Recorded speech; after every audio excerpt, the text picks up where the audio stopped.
우리가 가끔 사진첩을 볼 때가 있습니다. 그런 사진첩을 볼 때면 언제 이럴 때가 있었나 하는 그런 사진들이 있습니다.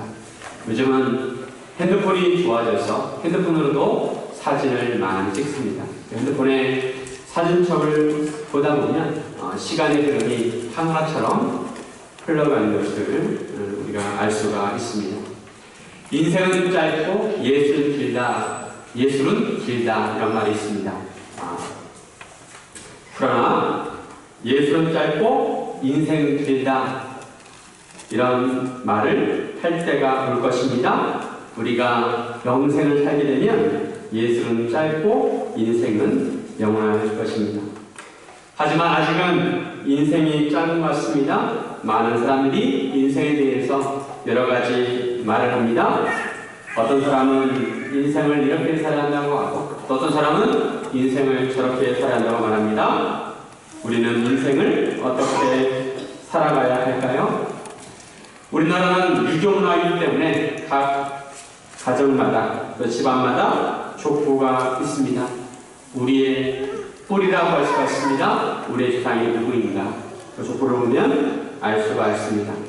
오늘 본문에는 우리의 최초의 뿌리, 우리 최초의 조상에 대해서 나옵니다. 창세기 5장은 아담의 계보에 대한 내용입니다. 오늘 1절에 보면 계보라는 단어가 나오는데 이 계보는 히브리어로 톨레도트라는 말입니다. 톨레도트. 이 계보란 말은 족보와는 약간 다른 의미입니다. 족보는 단지 사람이 누구를 낳았는지 그대로 기록한 것입니다. 그러나 톨레도트 계보는 하나님의 관점에서 기록된 족보라고 할 수가 있습니다. 하나님께서 구원을 이루시기 위해서 선택된 사람들의 족보라고 할 수가 있습니다. 창세기에 이런 계보가 많이 나오는데 이런 계보를 보면 누가 누구를 낳고 이런 형식으로 되어 있습니다. 그런데 태어난 자가 꼭 첫 번째 아들이 아니라는 것입니다. 그 사람이 많은 자녀를 낳았지만 그 자녀들 중에서 대표하는 자녀의 이름을 기록한 것입니다. 예를 들면 오늘 본문에 보면 아담이 셋을 낳은 후 이렇게 되어 있습니다. 원래 족보대로 하면 아담이 가장 먼저 누굴 낳았냐면 가인을 낳았기 때문에 아담이 가인을 낳은 후 이렇게 되어야 하는데 그렇게 되어 있지 않고 아담이 셋을 낳은 후 이렇게 되어 있습니다. 지난주에 살펴본 4장에서는 가인의 족보가 나옵니다. 그 가인의 족보와는 별개로 오늘 본문에서 아담의 계보가 나오고 있습니다. 가인의 이름은 나오지 않고 바로 셋의 이름이 나옵니다. 가인이 죽인 아벨을 대신해서 주신 셋으로 이어지는 것입니다. 이것이 어떤 의미입니까? 하나님께서 구원의 계보가 꼭 첫 번째 태어난 아들이 아니라 하나님께서 정하신 사람들을 통해서 이어진다는 것입니다. 이런 관점에서 우리는 하나님의 계보에 속해 있는가 아니면 속해 있지 않는가. 이 세상에 많은 인생들이 있지만 그 중에서 하나님께서 보시기에 흡족해 하시는 인생이 있는가 하면 또 흡족해 하지 않는 인생도 있습니다. 그러면 하나님께서 어떤 인생을 흡족하게 생각하실까요? 나중에 심판자께서 양과 염소를 나누듯이 의인과 악인을 나누십니다. 의인의 인생이 되려면 우리는 어떤 삶을 살아가는지 함께 나누기를 원합니다. 첫째로 우리는 예수님의 형상을 닮아가야 합니다. 우리는 인생을 살면서 해야 할 것 중에 하나가 바로 예수님을 닮아가야 한다는 것입니다. 예수님의 형상을 닮아가야 한다는 것입니다. 예수님의 형상을 닮아가려면 먼저 우리가 예수님을 믿고 예수님의 인격을 닮아가야 합니다. 하나님께서는 사람을 하나님의 형상대로 하나님의 모양대로 창조하셨습니다. 여기서 형상과 모양은 누차 말씀드리지만 어떤 생김새가 아니라 하나님의 인격과 성품을 닮았다는 것입니다. 오늘 본문 1절에 이 사실을 다시 한번 말씀하고 있습니다. 1절을 보시면 이것은 아담의 계보를 적은 책입니다. 하나님이 사람을 창조하실 때 하나님의 모양대로 지으시되 하나님께서 하나님의 형상과 모양대로 남자와 여자를 창조하셨습니다. 남자만 하나님의 형상대로 지으신 것이 아니라 여자도 하나님의 형상대로 지으셨습니다. 그리고 하나님께서 그들에게 복을 주셨습니다. 그 복은 구체적으로 너희는 생육하고 번성하여 땅에 충만하라, 땅을 정복하라, 모든 생물을 다스리라는 것입니다. 하나님께서는 그들의 이름을 사람이라고 부르셨습니다. 아담이 범죄하고 나서도 하나님께서는 여전히 인간에게 하나님의 형상을 남기셨고 죄인일지라도 하나님께서 주신 복을 누리게 하셨습니다. 비록 죄로 인해서 그 형상이 온전하지 못하지만 그래도 하나님께서는 아담의 후손들에게 하나님의 형상이 남겨지게 하셨습니다. 네, 3절 말씀 같이 한번 읽겠습니다. 아담은 130세에 자기의 모양, 곧 자기의 형상과 같은 아들을 낳아 이름을 셋이라 하였고, 아담이 130세에 셋을 낳았습니다. 아들 셋을 낳았다는 것이 아니라 3명을 낳았다는 것이 아니라 이름이 셋입니다. 그런데 셋을 낳을 때 자기의 모양, 곧 자기의 형상과 같은 아들을 낳았습니다. 즉 자기를 닮은 아들을 낳았다는 것입니다. 자녀는 부모를 닮습니다. 부모의 눈을 닮고 코를 닮고 입을 닮고 부모의 모습을 닮습니다. 성격도 닮습니다. 웃는 모습도 닮고 밥 먹는 모습도 닮고 심장 걸어가는 모습도 닮습니다. 여러 가지 면에서 자녀는 부모를 닮습니다. 여기에 어떤 유전의 법칙이 있는지는 모릅니다. 사람이 자녀를 낳으면 그 자녀는 부모를 닮아가게 되어 있고 그 모습 속에서 또한 하나님의 형상도 있습니다.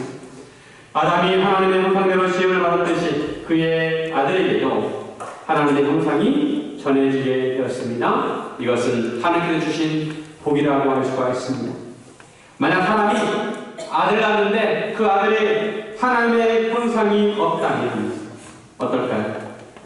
사람이라고 할 수 없을 것입니다. 인간의 자녀가 하나님의 형상을 그래도 닮기 때문에 우리는 하나님의 그 인격을 가지고 우리가 인격체를 닮아서 인격체로 갈 수가 있는 것입니다. 이것은 하나님께서 주신 복이라고 할 수가 있습니다.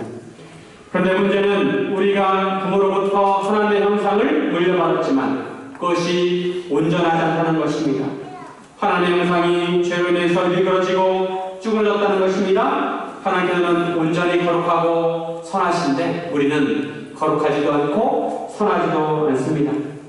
종교개혁자들은 우리 안에 있는 하나님의 형상 이마구리라고 하는데 이 하나님의 형상이 완전히 부패했다고 말합니다. 바로 죄성 때문입니다. 우리는 인간을 태어날 때 부모로부터 원죄를 가지고 태어납니다. 그 안에 죄성이 있습니다.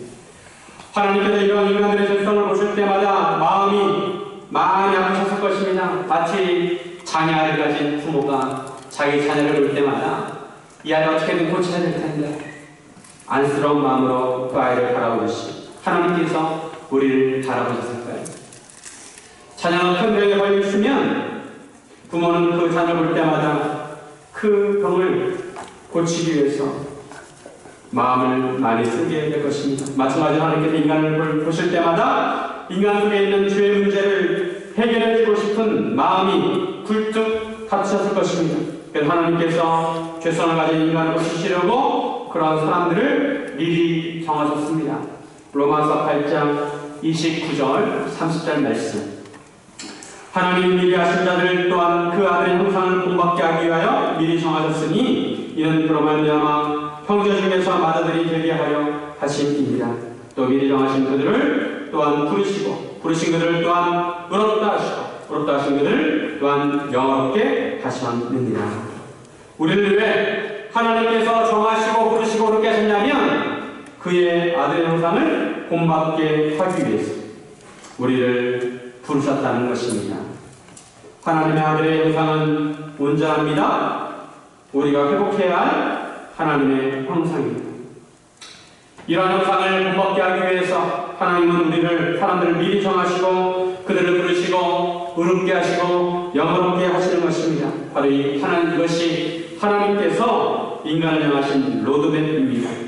인간을 우리를 향하신 하나님의 뜻은 바로 우리가 예수님을 닮아가는 것입니다. 우리는 예수님을 믿음으로 구원을 받지만 그것에 만족해서는 안 됩니다. 우리가 죄로 인해 잃어버렸던 하나님의 형상을 되찾아야 하는 것입니다. 에베소서 4장 13절 말씀 같이 한번 읽겠습니다. 우리가 다 하나님의 아들을 믿는 것과 아는 데 하나가 되어 온전한 사람을 이루어 그리스도의 장성한 분량이 충만한 데까지 이르리니. 자, 우리는 예수님을 믿고 그리고 예수님을 아는 일에 하나가 되어서 온전한 사람을 이루어야 하고 그리스도의 장성한 분량까지 이루어야 한다고 말씀하고 있습니다. 사랑하는 여러분, 예수님의 형상을 닮아 가시길 바랍니다.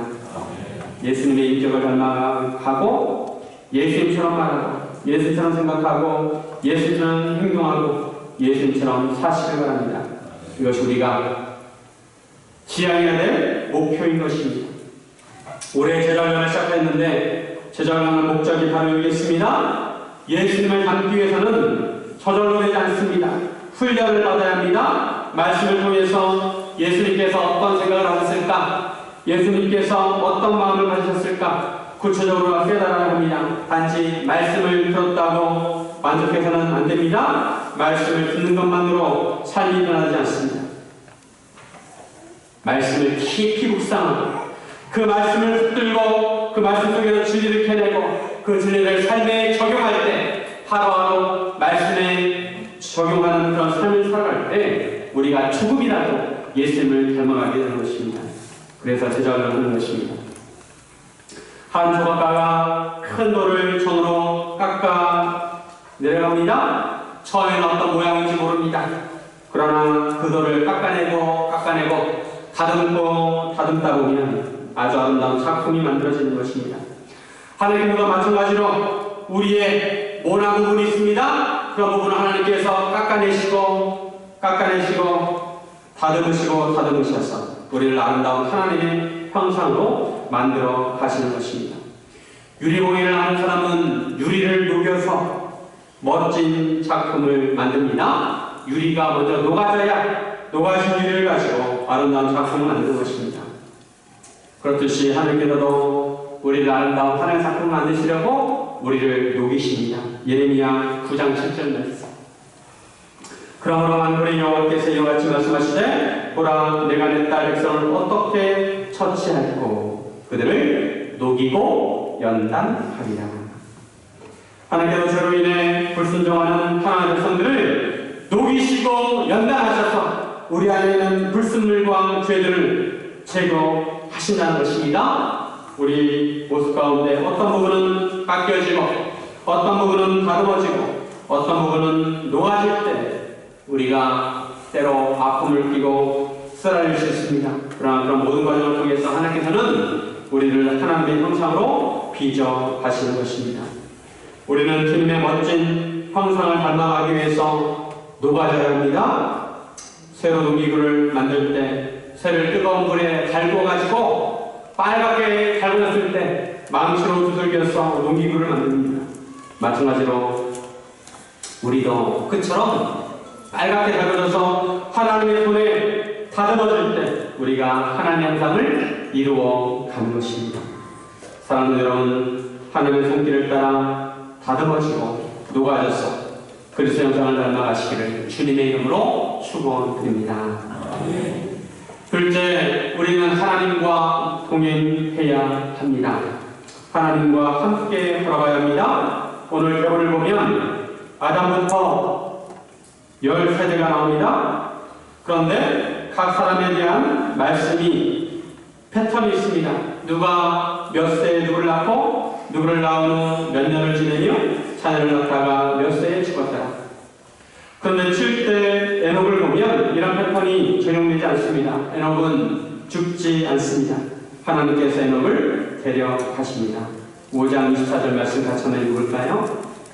에녹이 하나님과 동행하더니 하나님이 그를 데려가심으로 세상에 있지 아니하였더라. 여러분, 에녹처럼 죽음을 경험하지 않고 하나님께 가고 싶지 않으십니까? 네.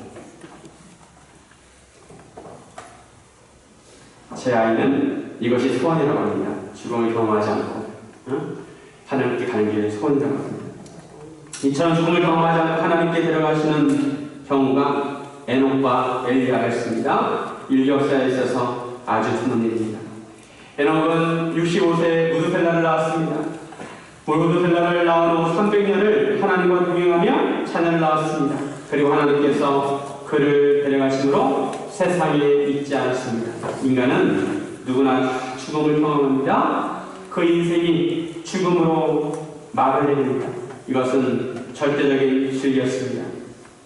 죽음은 하나님께서 주인에게 정하신 것입니다. 그런데 에녹으로 인해서 인생의 끝은 죽음이라는 명제가 절대적 진리가 아니라 상대적 진리가 되었습니다.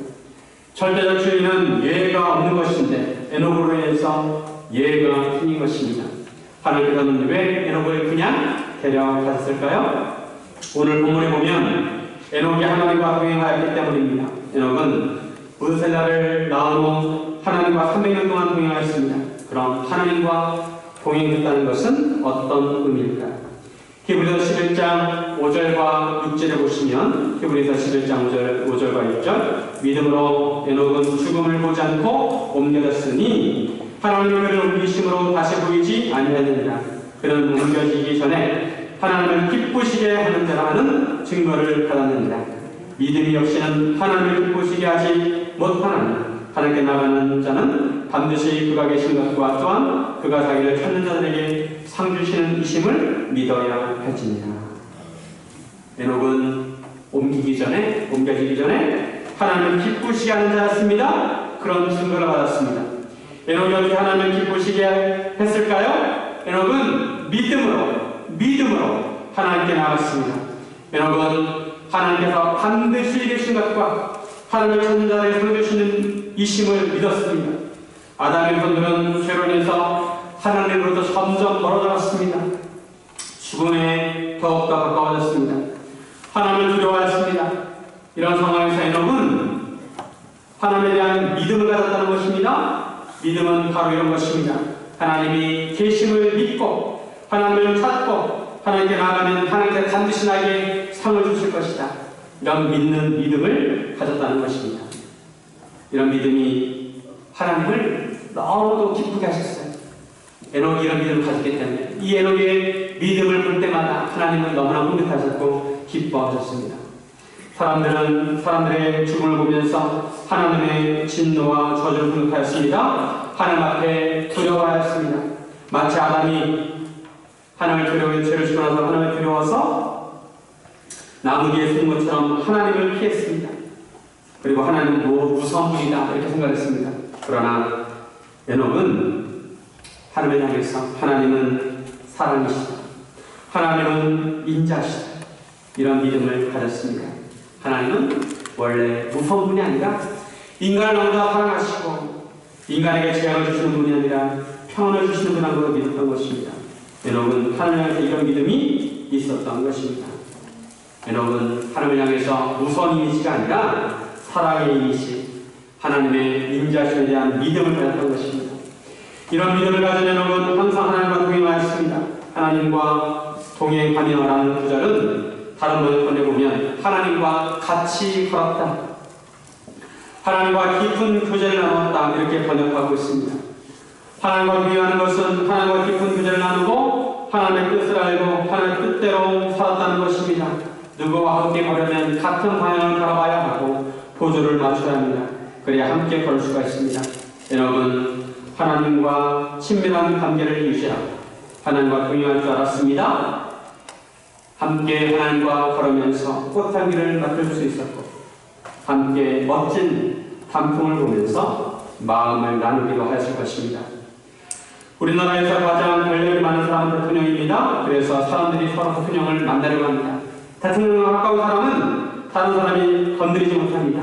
그런데 에녹은 전능하신 하나님과 친한 관계를 맺었습니다. 이런 하나님과의 관계는, 교제는 놀라운 은혜가 있습니다. 바로 죽음도 경험하지 않고 하나님께로 갈 수 있는 은혜를 경험하였습니다. 비록 우리가 육체적인 죽음을 맞이하더라도 우리가 하나님과 동행하면 우리는 영원한 죽음을 뛰어넘을 수 있을 줄로 믿습니다. 우리는 매일매일 하나님과 동행하기 위해서 사모하고 노력해야 합니다. 하나님과 동행하기 위해서 최선을 다해야 합니다. 하나님과 동행하기 위해서는 우리 안에 계신 성령님의 도우심이 필요합니다. 하나님께서는 우리가 하나님과 동행하도록 우리에게 성령님을 보내주셨고 우리에게 하나님의 말씀 성경을 주셨습니다. 그래서 성경이 너무도 소중합니다. 하나님과 동행할 수 있는 방법들이 나옵니다. 하나님과 동행하고 싶다면 성경을 읽어야 합니다. 성경을 꼭 반드시 절대로 읽어야 합니다. 그런데 사람들은 성경 읽기를 너무 싫어해요. 수면용으로 사용합니다. 잠야합니다. 그럴 때가 하나님께서 마음하십니다. 제가 저러다 잘못된 길로 갈 텐데 나와 동행하려면 그 말씀을 꼭 알아야 되는데 성령님께서도 때로 우리가 잘못된 길을 가면 우리에게 경고를 주십니다. 그 길로 가면 안 된다고, 그 길을 혼자 가면 안 된다고 신호를 주실 때가 있습니다. 불안한 마음을 줄 때도 있고 무언가 잘못됐다는 느낌을 줄 때도 있습니다. 그런 마음과 느낌을 때 우리는 하나님 앞에 나와 기도해야 하는 것입니다. 하나님의 뜻이 무엇인지 하나님께 물어야 한다는 것입니다. 이 길이 맞는 길인지 물어야 하는 것입니다. 맞는 길이면 확신을 가지고 갔고 잘못된 길이면 길을 수정해야 하는 것입니다. 어떤 분은 70세 세례를 받으면서 고백을 했습니다. 나는 즐겁 70평생 혼자 살아왔다고 생각했는데 신앙서를 뒤돌아보니까 하나님이 나와 함께 하셨다. 내가 하나님을 예언했지만 그런 중에도 하나님이 나와 함께 하셨다고 고백하는 것을 들은 적이 있습니다. 하나님께서 우리와 함께 동행할 때 이 험난한 인생길도 우리가 안전하게 갈 줄로 믿습니다. 사랑하는 여러분, 여러분은 하나님과 동행하기 위해서 매일매일 매순간 무엇을 하고 계십니까? 누구나 주님길의 인생길을 하나님과 동행하면 그 길은 안전한 줄로 믿습니다. 우리 모두 매일매일 하나님과 동행하시기를 주님의 이름으로 축원드립니다. 셋째로 하나님께 소망을 두어야 합니다. 하나님께서는 우리가 세상에 것에 소망을 두지 않고 하나님께 소망을 두기를 원하십니다. 에녹은 죽음을 경험하지 않고 하나님께서 데려갔습니다. 이 사건은 사람들에게 새로운 시각을 주었습니다. 인생을 새롭게 바라보게 했습니다. 어떤 주소를 보다 발견하였는데 사실 에녹이 데려감을 당하기 전에 죽은 사람은 아담밖에 없다는 것입니다. 아담의 계보 중에서 아벨도 물론 죽었고 또 가인의 손 라멕이 또 소년을 죽이긴 하였지만 아담의 계보에서 아담만 죽었다는 것입니다. 그 이후에 태어난 사람들은 대부분 살아있었습니다. 그 당시 살아있는 사람들이 아담의 죽음과 또 에녹의 데려감을 보면서 무슨 생각을 했을까요? 나는 아담처럼 죽을까 아니면 하나님께서 에녹처럼 데려가실까? 그런데 시간이 갈수록 그들 깨달았습니다. 하나님께서 데려감을 당한다는 것은 예의였습니다. 모든 인간은 예의 없이 죽음을 당했습니다. 사람들의 죽음을 보면서 그들은 하나님께서 인간에게 내리신 심판이 그대로 이루어진다는 것을 피부로 느꼈습니다. 그들은 아담과 죽은 사람들을 흙에 묻으면서 인간이 흙으로 돌아간다는 의미를 생각했을 것입니다. 그럴 때 느끼는 감정은 절망입니다. 인간은 결국 흙으로 돌아가는구나. 인간에게 죽음이라는 단어는 알지만 그 죽음이라는 사건이 피부로 느껴지는 경험들이 있습니다. 저도 어렸을 때 동네에서 어르신들 돌아갈 때는 사람이 늙으면 죽는구나 그냥 그렇게 생각만 했는데 이 죽음이 피부로 느껴질 때가 있었습니다. 제 뒷집에 사는 어떤 아이가 있었는데 저보다 나이가 어린 아이였습니다. 그래서 이 아이가 백혈병이 걸렸어요. 백혈병. 그 당시에 백혈병을 고치려면 돈이 많이 들었습니다. 이 백혈병이 심해지면서 이 아이의 몸이 야위어가고 다리도 돌아가고 고통을 가운데 지냈습니다. 근데 이 아이가 엄마한테 엄마나 살고 싶다고 예언을 했습니다. 내 병을 제발 고쳐달라고. 하지만 그 아이는 결국 죽게 되었습니다. 그 아이가 비록 어린 아이지만 자신의 죽음을 절실하게 인지했던 것입니다. 죽음이란 사람의 존재가 있음에서 없음으로 변한 것입니다. 보고 싶은 얼굴도 더 이상 볼 수 없고 따뜻한 온기도 느낄 수 없고 만질 수도 없습니다.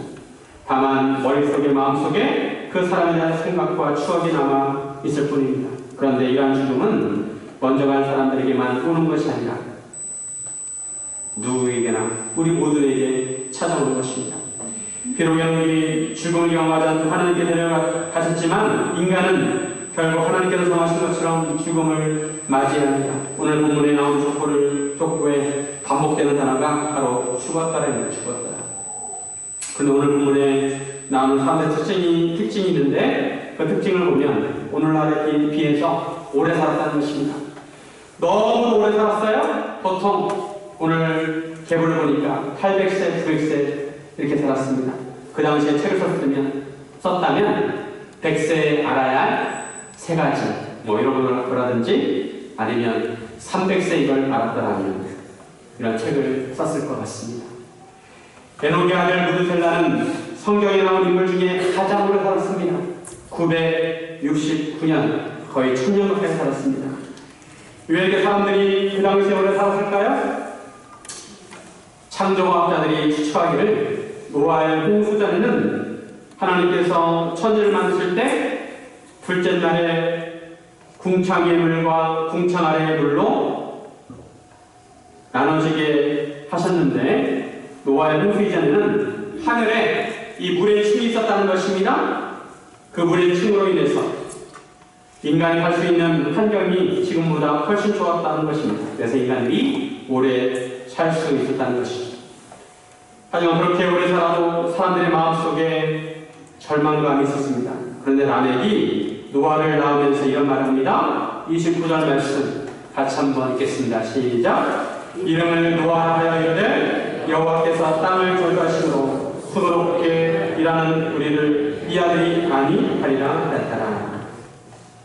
인간이 오래 살아도 행복하고 편하게 살면 얼마나 좋겠습니까? 그런데 땅이 인간의 죄로 인해서 저주를 받았습니다. 인간이 평생토록 땀을 흘려야 그 소산을 먹을 수 있습니다. 100년을 살든 500년을 살든 900년을 살든 평생 땀을 흘려야 그 소산을 먹을 수가 있습니다. 라멕은 몇백 년 동안 일을 하면서 수고롭게 살아야 하는 인생의 도구를 표현한 것입니다. 단지 육체적인 노동으로 인한 고생이 아니라 죄악된 세상에서 살아가는 인생의 수고로움과 고통을 말하는 것입니다. 인생하면서 우리는 많은 것을 경험합니다. 기쁨과 슬픔, 때로는 분노와 즐거움, 관계에서는 아픔과 실패에서는 쓰라리, 아무리 열심히 일해도 그 열매가 보이지 않을 때 느끼는 절망감, 이런 것들을 라멕은 살면서 경험하였을 것입니다. 인생이 얼마나 힘들고 고달픈지 누가 알아주지 않아도 우리 모든 사람들은 다 알고 있습니다.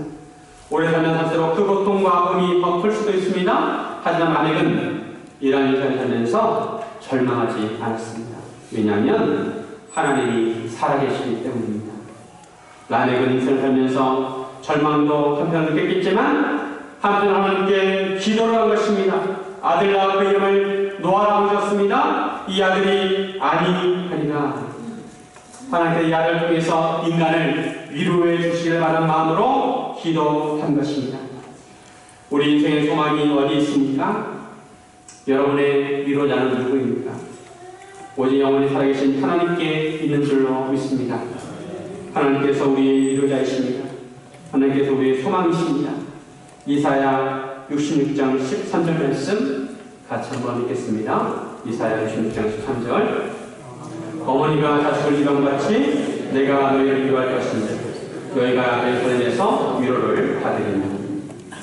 어머니처럼 자식을 위로한 사람이 어디 있겠습니까? 다른 사람은 다 비난해도 어머님은 자식을 위로합니다. 그래, 괜찮아. 다 잘 될 거야. 뭐라도 좀 먹고 힘을 낼 거라. 하나님께서 이처럼 지친 인생들을 위로하시고 소망을 주시는 것입니다. 우리는 언젠가 하늘 품에 안겨서 하나님과 함께 우리의 사진첩을 볼 날이 있을 것입니다. 엄마가 태어난 아기를 위해서 아기 사진첩을 이렇게 준비하듯이 하나님께서 우리를 위해서 우리를 사진첩을 준비하셨는데 우리가 언제 사진첩을 넘기면서 우리가 얼마나 주님을 세월에 흐르면서 예수님을 닮아가는지, 그리고 우리가 어느 순간에 예수님과 함께 동행하고 있는지, 그리고 우리가 언제 하나님을 바라고 있는지 순간순간 찍은 사진들을 하나님께서 우리에게 보여주실 것입니다.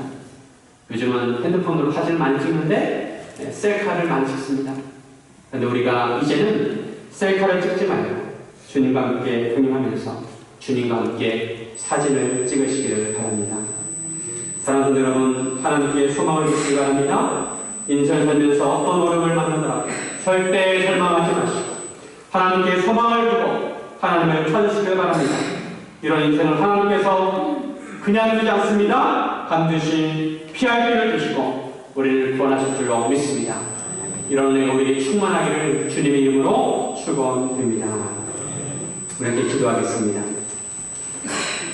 사랑과 은혜 하늘 아버지, 죽음으로 끝나는 인생들에게 소망을 주셔서 감사드립니다. 오직 우리가 구원자 되신 예수님을 믿고 그리스도 형상을 닮아가게 하시고 하나님과 동행하며 구원의 소망을 이루게 하여 주옵소서. 감사드리며 예수님의 이름으로 기도드립니다. 아멘.